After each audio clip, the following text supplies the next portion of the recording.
Artemio, comienza el conversatorio, varios temas varios.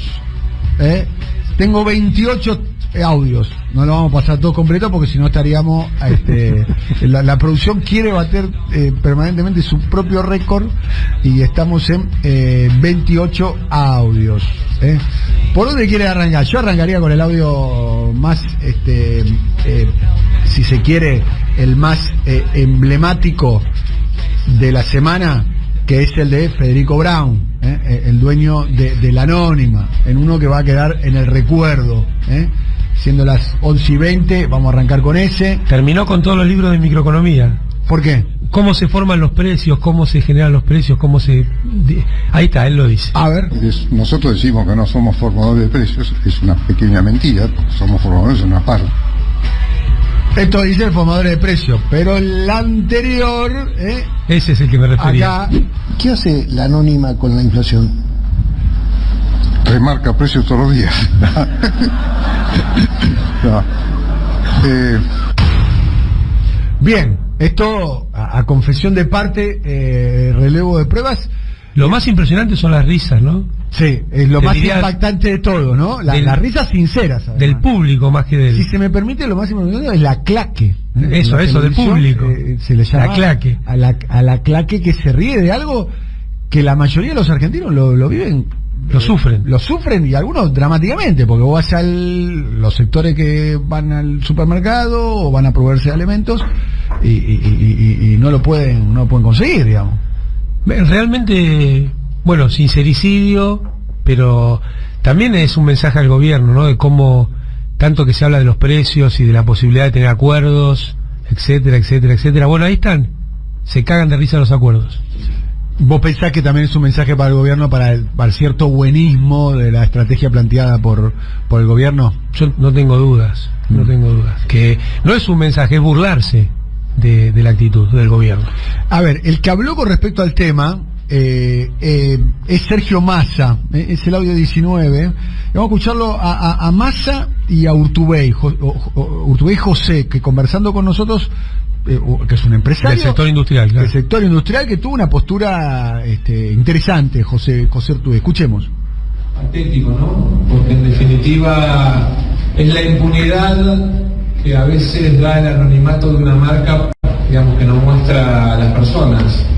Claramente ese tipo de personas, de personajes que alguna vez se quisieron burlar de algunos dirigentes como yo, señalándonos con sobrenombres, lo que demuestran es que en realidad los ventajeros, los oportunistas y sobre todo los que tienen poca o ninguna sensibilidad social con lo que pasa en la Argentina son ellos que están escondidos atrás de una góndola y una marca de fantasía de nombre de un supermercado.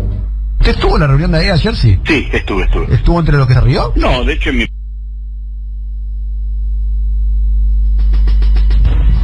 Bueno, esto es lo que un poco planteaba, decía además José Urtubey, no me causó absolutamente en la misma línea gracia. De lo que veníamos diciendo nosotros. Está muy bien la posición de Urtubey, muy bien, porque claro, estos tipos se ríen, pero hay 47 millones de personas que sufren lo que a ellos les da gracia. Bien. A ver, estuviste gran jornada, lamentablemente no pude ir, muy bien organizada, hay que decir, me dijeron, y mucha gente, porque estuve viendo las imágenes y los videos, se llevó adelante el sábado pasado la Universidad Nacional de Quilmes, de un encuentro de cultura y pensamiento nacional y popular que lleva el nombre de Horacio González. Ni más ni menos. Estuviste allí, tuviste la oportunidad de hablar, también estuvieron, digamos, fue bastante, entre comillas, en un momento donde se empiezan a percibir gestos, no sé si lo percibís vos, Amado, de cierta distensión en la interna del gobierno y del Frente de Todos. Me parece que todos están bajando los decibeles y se están acomodando. Me parece que el discurso de Cristina y el discurso de Alberto, el viernes pasado. Y el accionar de Alberto con lo de Culfas. Y el accionar de Alberto con lo de Culfas, ¿no? Me parece que Alberto se dio cuenta, me parece que azuzar la interna lo terminaba perjudicando y que quizás, como dije yo esta semana y tuvo bastante repercusión en las redes que fue replicado, Alberto estaba durmiendo con el enemigo de alguna manera, ¿no? Un albertista al grado cero que acusa a su propio gobierno en maniobras que son, a ver, off existen, existirán, existieron y demás. El tema del contenido del off y en el momento del off. El tema no es hablar en off, que todos los funcionarios hablan en off. Absolutamente todos los funcionarios hablan con comunicadores o con protagonistas, cuentan algo que no es para ser publicado permanentemente, digamos. El tema es el contenido del CEO con la famosa expresión licitación a medida, ¿no? De un gobierno que él integra y además de una fuerza política, que es decir, del albertismo, cuyo Matías Culfas es integrante y como grado cero. Bueno, todo esto en ese contexto, pero quiero volver a lo del sábado. Eso te iba a decir, porque abrimos dos temas. Lo del sábado fue muy valioso. Arranca con un audio que lo sostiene sobre el final, ¿no? Porque acá hay una idea que subyace, que sostienen ciertos sectores del albertismo y otros, de que el kirchnerismo del 2015 jugó a perder. Ridículo. Absolutamente ridículo. Y absolutamente ridículo. Ayer tuve un almuerzo casualmente con alguien que participó activamente de la campaña del 2015 y me contaban cómo estaba a fondo Cristina garantizando, tratando de garantizar el triunfo del 2015. Además, Cristina sabía, como sabe que si se pierde en el 2023 van a ir por ella y por los dirigentes que están identificados con ella, claramente. Bueno, vamos a escucharlo a Máximo Kirchner, atentamente, vamos a escucharlos todos de un tiro, después lo tenemos ahí Artemio, ¿no? En minutos sí, acá estoy escuchando atentamente. Bueno, ¿cómo va? El adelanto, Artemio, de lo que estarás desarrollando, solamente el título de la bajada, por favor. La bajada de lo que estoy desarrollando yo, bueno, las políticas en términos de control de precios están fracasando y además ahora se agrega el desabastecimiento. Hubo un anticipo que vamos a comentar por el Instituto de Estadística del Gobierno de la Ciudad, que es preocupante, que acerca la inflación al 60% de piso. Bien, en minutos nada más. Presten atención, Máximo Kirchner el sábado pasado en Quilmes. La verdad que hay algo que cada uno lo ha cansado por demás. Y busco aclararlo, y esto tiene más que ver ya con lo político que con otra cosa. Es, no, bueno, así vamos a perder como en el 2015, porque en el 2015 tal organización o tal otro, nos rompimos el lomo y el alma para ganar en el 2015, Nosotros no tuvimos la idea en el medio del 2015 de nombrar en medio de una elección un gabinete. Eso fue una decisión de quien era candidato. Insólita. Nosotros no somos los que nos fuimos en medio de la elección afuera del país a hacer otra cosa mientras pasaban cosas, Nosotros nos quedamos peleando acá, en todos los distritos, en todas las provincias, en todos los barrios. Entonces cada uno siempre tiene que aprender a hacerse cargo de las cosas, en vez de echar la culpa al otro. Y cuando vino el macrismo, volvimos a estar en los lugares que teníamos que estar y volvimos a dar todas las peleas. Y fuimos a la elección del 2017 prácticamente en soledad, porque aparte no se escapaban, parecíamos parias, se había acabado, se había terminado. Y ese día, hablando de derrotas épicas y no derrotas épicas, esa noche de la general, porque aparte acuérdense que tuvimos que esperar 20 días para que nos den el resultado de la PASO. ¿Ustedes se acuerdan? Dijo, acá empieza todo. Eso es la conducción. Cada compañero y compañera que estaba esa noche ahí o que escuchó que estábamos rotos, porque queríamos ganar, porque tenemos vocación de construir mayoría, la compañera dijo, acá empieza todo. Entonces nos fuimos ya, como, bueno, ¿a qué hora mañana? Cuando tomé la decisión de dejar la conducción del bloque por estar profundamente en desacuerdo en cómo había sido la negociación y el resultado de la negociación con el Fondo Monetario, nadie se enteró, hasta que se enteraron las personas que se tenían que enterar primero, obviamente, que era el presidente. No hubo un solo trascendido. Nada, porque hay que ser responsables en esto. Entonces muchas veces algunas personas que nada le costó y que así como no muestran su voz en los off tampoco la mostraron durante el macrismo, nos terminaron haciendo mucho daño por particularidades absolutamente personales al conjunto.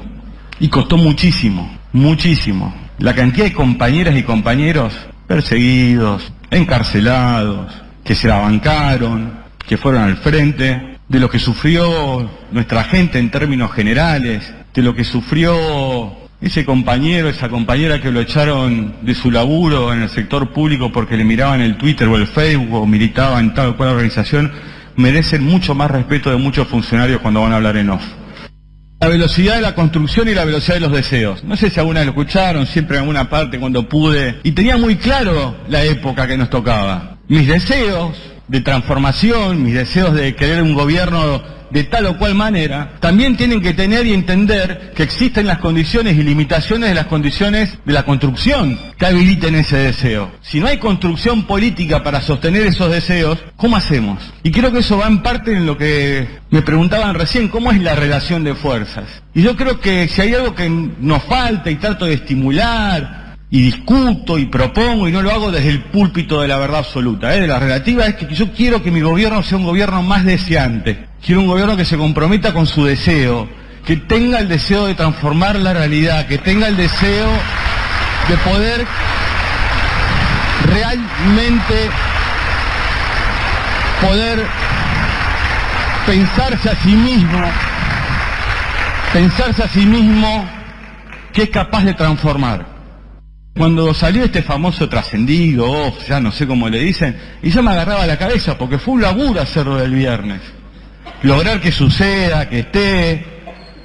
Y aparecen irresponsables que de ninguna manera han respetado el esfuerzo inmenso que se hizo para poder construir en Argentina una opción ante un gobierno como el de Macri, que tuvo el apoyo del poder mediático, el apoyo del poder financiero, el apoyo del Fondo Monetario Internacional, el apoyo de AEA, el apoyo de todos los medios de comunicación.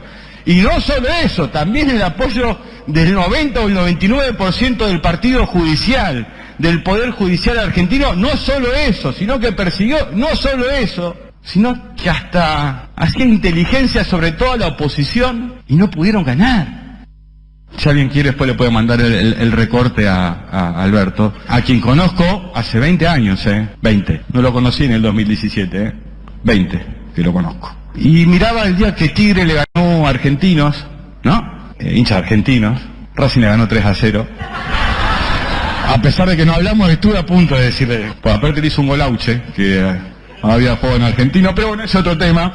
Y él puso en un Twitter, rescatando la filosofía de juego que le había dado Milito a Argentinos Junior, perdimos con alegría, ¿no? Bien, no voy a entrar a discutir Menotti, Bilardo, Ángel Capa, todo, no vamos a entrar al concepto perdimos con alegría. Y después me encuentro también que de nada valen las derrotas épicas. Entonces yo me encuentro con los dos conceptos, perder con alegría, pero no derrota épica. La verdad que como hincha de Racing, imagínense, ni siquiera épicas fueron algunas derrotas. Así que, por mí no hay un problema. Pero no se trata de pensar o querer obturar la discusión diciendo que hay alguien que está enamorado de ese tipo de derrotas, sino que hay que peleas, que hay que darlas. Porque si no, esa correlación de fuerzas no se dobla nunca. ¿Desde cuándo tiene esa posición acreedora? ¿Y desde cuándo los escuchamos como los escuchamos si el gobierno de Macri no fue el gobierno de Macri solamente? Fue el gobierno de Macri y Mañeto, de Macri, Mañeto y Paolo Roca, de Macri, Mañeto, Paolo Roca y Pagani. Eso es lo que fue. Muy bueno el compilado que armó la producción. Muy bueno. Muy bueno. Con el testimonio, dura 1 hora. Fue muy emotivo la presentación que hizo Máximo Kirchner. Bien, me gustó mucho el tema de perder con alegría y algo, ¿no?, que hace 10 días el gobierno presentó como el concepto de derrotas épicas, ¿no? ¿Tú te acordás que nosotros venimos hablando de estas cuestiones que señala Máximo acá? De que también están las derrotas sin épica, ¿no? Sí, pues, exactamente, porque dice, bueno, no se puede decir las cosas porque hay que ganar. ¿Y cómo se va a ganar si no se dicen las cosas, diría yo? Y vos fíjate lo que termina desnudando la nefasta actitud de Culfas, que mientras se nos decía, por ejemplo, en este programa muchas veces, che, bueno, le hacen el juego a la derecha, ¿para qué critican? No hay que criticar. De adentro del gobierno no solo estaban criticando, sino que estaban generando actitudes irresponsables y en contra del frente de todo. Entonces, por arriba te dicen ustedes cállense y por abajo te hacen off y te liman a los dirigentes y a las dirigentes del espacio. Artemio, te escuchamos atentamente. No, me parece muy bien lo que están señalando. Lo de Máximo me pareció un discurso muy interesante, un recorrido por la historia reciente del kirchnerismo fundamental. Ahora, ¿cuánto hay que desconocer el kirchnerismo y las acciones fundantes de este espacio de renovación del peronismo que lo reconcilió con las tradiciones popular democráticas para hablar de derrotas épicas. Hay que no entender nada de lo que pasó con respecto al kirchnerismo a partir del 2008. Fue el sistema identitario, esa derrota épica que ellos no quieren, de la cual abjuran, fue el sistema identitario que le dio vigor al kirchnerismo a partir del 2008 y lo constituyó para las nuevas generaciones en una alternativa, en una opción. Por eso que me parece un error conceptual enorme, me parece que eso después deriva en despliegues de política socioeconómica muy específica, muy concreta. La vimos en la recuperación del año 2001 y lo seguimos viendo en este tramo que va del año 2022. Ustedes saben que los salarios en el primer trimestre siguieron perdiendo con respecto a la inflación, hubo un anticipo de inflación del Instituto de la Ciudad que dio 59% anualizado, con alimentos y bebidas traccionando el índice hacia arriba, porque me parece que esa es la cuestión. Ojalá fueran los soft el problema del gobierno. Yo creo que también hay problemas de on. Esto es importante, Artemio. Esto es importante que decís, porque hay que discutir, esto es importante que señalás, porque hubo dos, me parece, ejes para analizar el tema Culfas. Uno es el que estábamos trabajando, que era el famoso asunto de los SON y de, para decirlo, la mala leche hacia la coalición, o sea, trabajar contra la coalición desde adentro de la coalición. Ese es uno de los ejes. El otro eje que aparece en su carta son las políticas que pretende Culfas, una suerte de neoliberalismo progre, claro, donde no se puede hablar de retenciones, no se puede hablar de subsidios. ¿Le dijiste neoliberalista a Culfas o entendí mal? Neoliberal progre. Progre. Porque en el fondo... ¿Qué sería un neoliberal progre? Que no disputan el corazón del consenso de Washington. Una de las variantes de las renovaciones fallidas del peronismo, la segunda... Desarrolle, me gusta el concepto de liberal progresismo. A ver, ¿cómo sería? Deme un ejemplo que no entiendo. ¿Qué es lo que hace? No, pero un ejemplo de una política que aplicaría Culfas. Bueno, por ejemplo, en su carta él habla de que hay que terminar con las retenciones y que los subsidios son un problema. Sí, define a los subsidios como desquiciados. Exactamente. Y pone como fecha de ese desquicio hace 20 años, justo cuando... justo cuando... Comienza el proceso kirchnerista, ¿no? Exactamente. O casualidad. Yo lo que contestaría es que los momentos de desquicio de la economía argentina son cuando se siguieron las otras políticas. Me pongo en abogado del diablo, discúlpame, pero hay algo que hacer con... Pero además los subsidios, Amado, no me quiero meter en eso, pero fueron uno de los motores del crecimiento económico en Argentina. ¿Por qué algo hay que hacer con los subsidios? A ver, mira cómo acá, sí. Se armó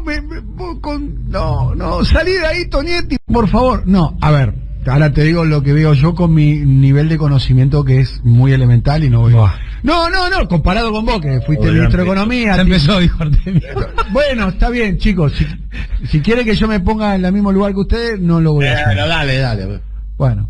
Vos hablabas con Néstor Kirchner, lo tenías a tiro de Nextel. ¿Cuántas veces hablabas con Néstor Kirchner? Mirá si el cerebro... Por eso, porque Nextel no está encriptado y las cosas que se decían entre vos y... ¿Podés contar cómo eran las charlas tuyas con Néstor? Algunas cosas, ¿de qué te consultabas? Contá la de la pajita y el derrame. No, lo de la pajita y el derrame, nada. El Néstor en realidad era, tenía una visión absolutamente completa del país, consultaba, pero pequeñeces, no, nada. Pero nada. Te llamaba 2 o 3 veces por día, ¿no? Que el tri, ¿o no? El tri del Nextel, quiero decir. ¿Te consultaba 2 o 3 veces por día con el Nextel o no, Néstor? Sí, pero más para señalarme que cerrara las bocas para que abriera. ¿Y con qué frecuencia? Sin Néstor en eso, te imaginás que no se guiaba por encuesta, ¿verdad? No, ¿con qué frecuencia lo veías a Néstor en persona? No me acuerdo, no había una frecuencia, pero era un trato bastante cotidiano. Sí, bastante cotidiano. Fue muy interesante, pero... Conversaciones cortas, ¿no? Eso no te da ninguna autoridad de nada. No, el trato cotidiano. Está bien. Nos estamos yendo de los subsidios. Creo que Tonietti la está tirando de esta manera. A la tercera banda. Estaba ganando aire, muchachos, de esto algo sé. Algo. Bueno, estaba ganando aire, ¿no? Les tiré a ver algo si veíamos el tema, pero no pasó. Bien, te lo planteo como lo hablamos el otro día, y si quieres lo profundizamos otro día, ¿no? Como lo hablábamos el otro día con Damián Celsi en Hurlingham, cuando decía que la mitad de Hurlingham no tiene acceso a la agua potable y a las cloacas. Así es. Estamos hablando de a una ciudad que queda a 25 kilómetros donde estamos nosotros ahora, o a 20 kilómetros, ¿no? A 30 minutos, 40 minutos.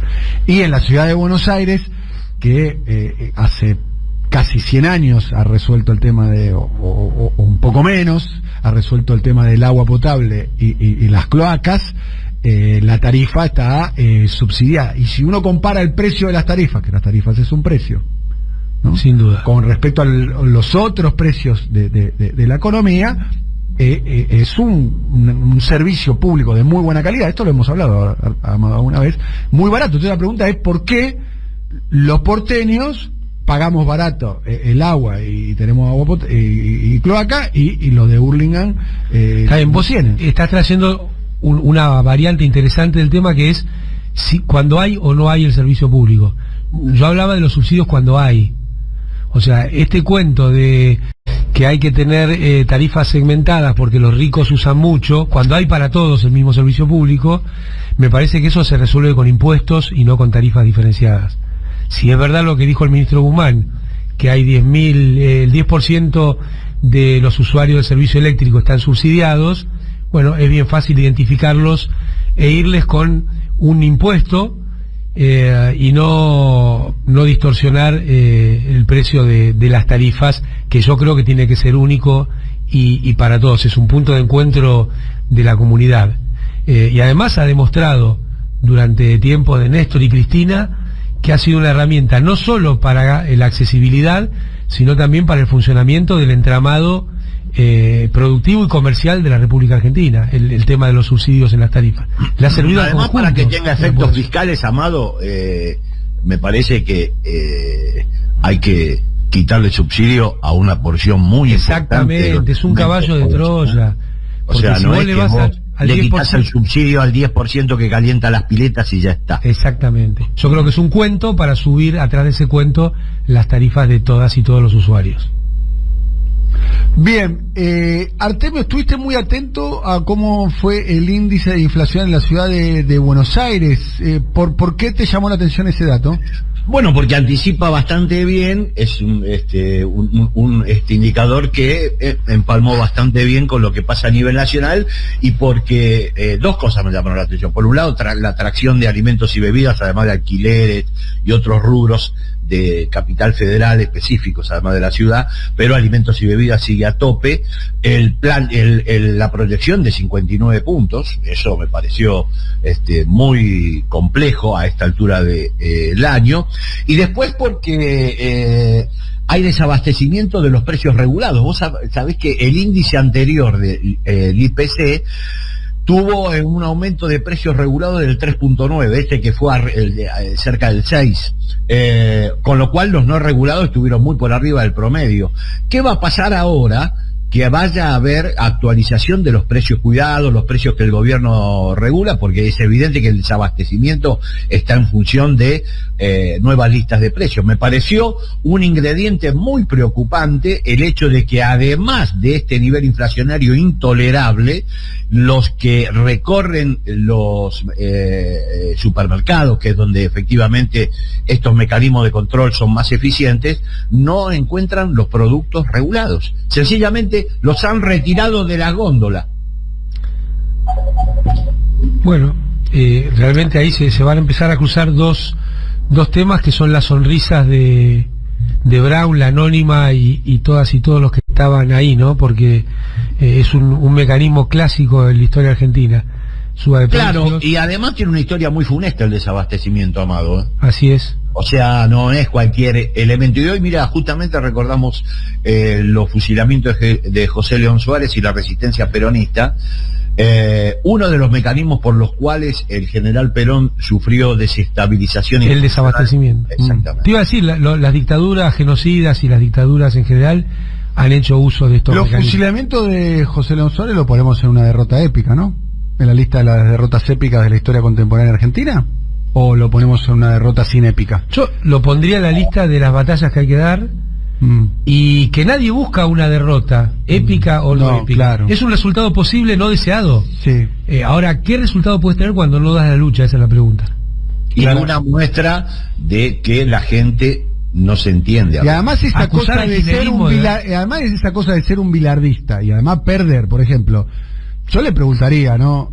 Al presidente Alberto Fernández y a Gabriela Cerruti, que hicieron referencia al tema de derrota épica. La derrota del 2021, donde la coalición oficialista perdió 4.1 millón de votos, ¿lo ponemos en la lista de las derrotas épicas o de las derrotas inépicas? Eso es lo que Nicolás Vilela denomina un pragmatismo sin resultados. Claro, porque es el bilardismo que pierde por goleada, es una cosa insólita. Porque vos vas a ser bilardista, o sea, meté el bidón, los alfileres, 2 líneas de 4, centro al 9 al cabezazo, pero cuando termina el partido, quiero festejar, porque jugar a lo bilardo y además comete una goleada. El bilardismo culposo. Claro. O el bilardismo que no se pone los cortos. Claramente. Vamos a escuchar Vamos a escuchar si les parece bien al que se cree claramente él actúa como el dueño de la Argentina. Y quiero sobre el tramo final del programa escucharlos a ustedes sobre lo que sucedió esta semana, ¿no? Con el acto de AEA, ¿no? Con el poder económico ya no expresándose a través de terceros, sino a través de sí mismo, ¿no? Que me parece que ese es el dato a tener en cuenta con respecto a lo de AEA. Ya habló Manieto, habló Roca, habló Pagani, habló Brown, y salieron a expresar claramente cómo es su programa político y su proyecto de país. Escuchemos cómo habla Paolo Roca, que habla además ni siquiera el pequeño detalle de hablar en castellano, ¿no? Hasta donde yo sé, porque lo vi en una entrevista que hizo públicamente, hay pocos testimonios del Roca hablando, pero cuando fue el programa de Pañi no hablaba en el mismo tono que hablaba ayer, evidentemente como que tiene un switch italiano y castellano. Bueno, decidió hablar de esta manera y decía esto.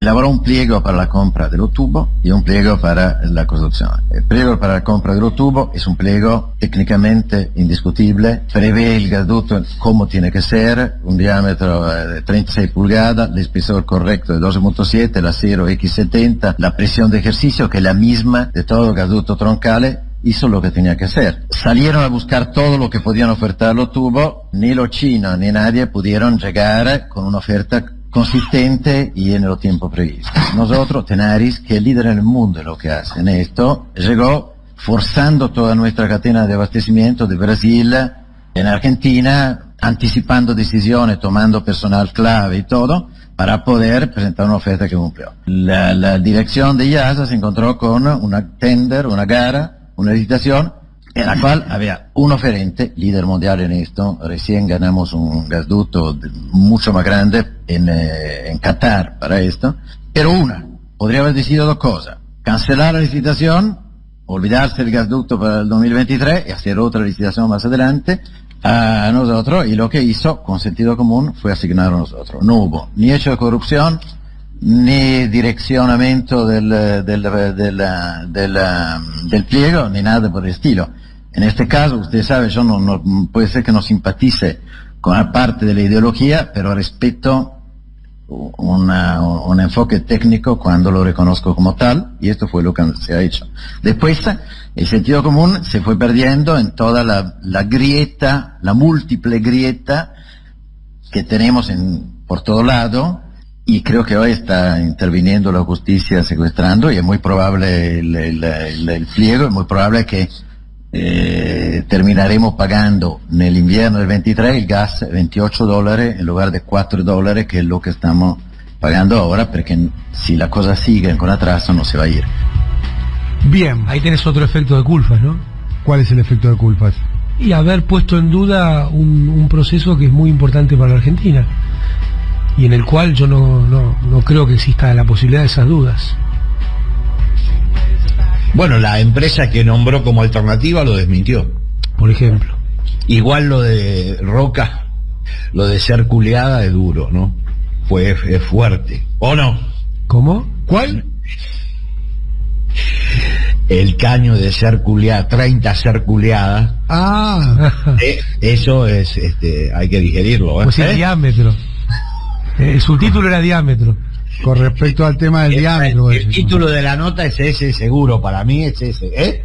Bueno, claramente, están hablando de las diferentes expresiones del poder económico y casi durante toda la reunión de AEA con los dirigentes estuvo ausente la situación social, la pobreza extrema. Vos sabés que ya esto estaba en el célebre libro de Adam Smith, que decía cuando se juntan los integrantes de una industria, creo que hablaba de carniceros, en la reunión de empresarios, rara vez será para hablar de las necesidades o intereses de la comunidad y siempre va a ser... Lo planteaba como un demérito a Adam Smith.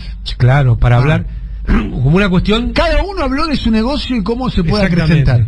Exactamente. Cada uno. Por eso yo digo, cuando hablan de la racionalidad, no hay una racionalidad, hay racionalidades. La razón popular puede estar contrapuesta a la razón de una empresa en términos individuales. Esto no implica estar en contra de los empresarios, sino que hay que armonizar la actividad para que quienes menos tienen mejor les vaya. No hay un mito, la idea de un mito bastante difundido, y me parece que de este lado de Río Bravo muchos también lo hacen propio, la idea de la burguesía nacional, la idea... Bueno, mirá cómo habla la burguesía nacional. No es ni burguesía ni nacional. Estos sectores son los responsables de... Hablan italiano. De haber llevado al hambre al equivalente de la población de Capital y Santa Fe sumadas. Hay que acordarse que cuando toman el gobierno a través de la dictadura había 2 puntos de indigencia, la llevaron cuando asumen esto, era 27.6. ¿De qué nos asombramos? ¿De qué van a hablar ahora? ¿De cómo bajar el hambre en Argentina? Pero por supuesto que es un proyecto que, entre otros efectos, produce el aumento sistemático de las condiciones de privación. No cabe ninguna duda, son ellos, así piensan el país. Es el mundo Rosenkratz, ¿no?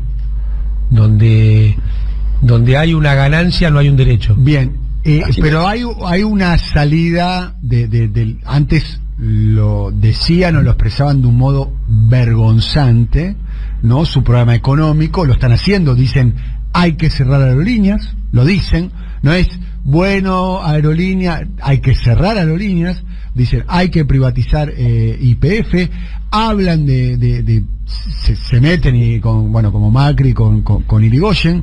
Escuchemos ahora a Gerardo Milman, es el audio número 23.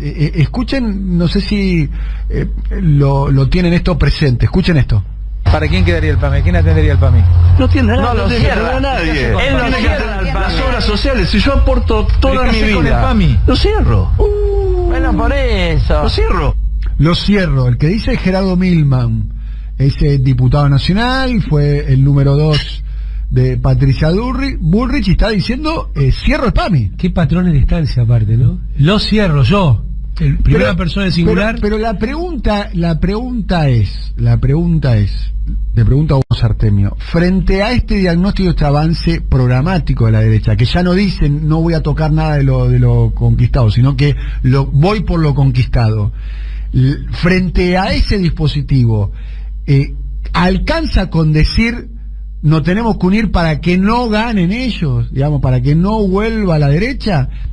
La sociedad, yo los acompaño, no tengo problema, pero ¿hay una mayoría detrás de eso o no alcanza? Pregunto. Sin la unidad no se puede, con la unidad no alcanza, y no lo digo yo, lo dijeron los resultados electorales del 2021, hay que modificar las condiciones socioeconómicas de una cantidad importante de ciudadanos. Ahora, frente a la ofensiva de la derecha, en términos discursivos, yo creo que hay que plantarle un discurso a la altura. Ahí está. Yo creo efectivamente que Milman, qué sé yo, sino el discurso que está desplegando Juntos por el Cambio, cada vez más corrido a la derecha, merece una réplica clara, contundente por parte de los sectores populares. No, casi no hay lugar ya para la actitud contemplativa. Esto requiere seriamente que quienes representan al campo nacional y popular crean realmente que otro mundo es posible, que otra Argentina es posible, que se pueden modificar las cuestiones estructurales que llevan a estos niveles de concentración económica. Porque de afuera lo que se ve es que la derecha propone un cambio drástico muy audaz y que pareciera ser que los sectores autodefinidos como progresistas, nacionales y populares son los conservadores. Claro. Por eso hay que proponer transformaciones, no sostener el status quo. La propuesta tiene que ser de transformación, de modificación, de cambiar estructuras que no le sirvan. El ejemplo para mí más obvio es el de las FJP, pero vos tenés, cuando asumió Néstor Kirchner, la posibilidad de que el Estado empiece a llevar adelante las tareas de AISA, y han dado buenos resultados. La cuestión de aerolíneas, la cuestión, bueno, de la administración del comercio exterior, de la administración... Pero fíjate Aerolíneas, cómo mejoró los números, los hizo públicamente, y además es algo que salió bien. Hoy está saliendo un informe de auditoría. AISA es el caso paradigmático. El caso de AISA. Sí, o la acumulación de dólares en el Banco Central. Exacto. Hay que ir por un discurso que esté a la altura de... Pero la pregunta, en vez de discutir tarifas, ¿por qué no se discute, entre otras cuestiones, el costo de la energía, por un lado, y la composición accionaria de las empresas que participan del negocio? No, eso es lo que yo llamo estructural. Bueno. No es que no haya lugar para el sector privado. Pero no se discute eso. Nosotros lo hemos planteado todas y con las veces. Por eso yo decía que los problemas no son solo en off. Claro. Son enormes. A eso me refería con la segunda parte de Culfas. Y con respecto a el avance de la derecha, ultraderecha, como quieran llamarlo, retomo una nota reciente que me hizo llegar Nicolás Vilela, de Burlingame también, donde dice: en estos días la fascinación por el adversario se convirtió en oficio. Por todas partes proliferan especialistas en nuevas derechas, analistas políticos, periodistas, pero también dirigentes oficialistas que asumen que hoy lo importante es el avance del fenómeno Milei.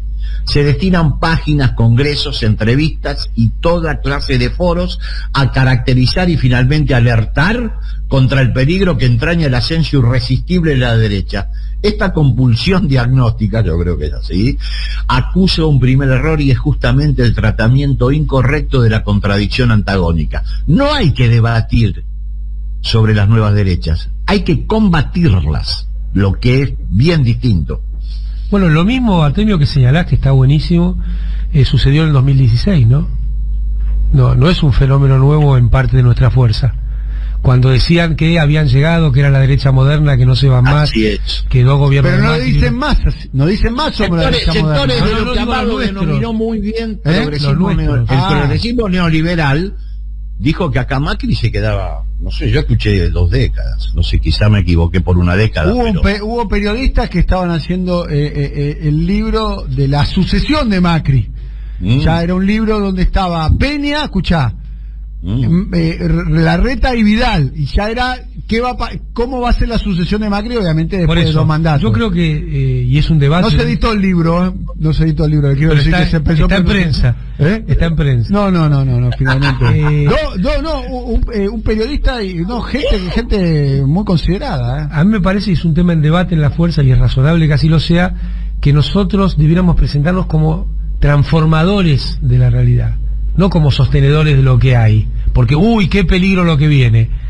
Si vos no tenés una propuesta transformadora, es muy probable que no puedas contener el embate discursivo que lleva adelante el campo colonialista y aristocrático, como ya pasó en el 2016.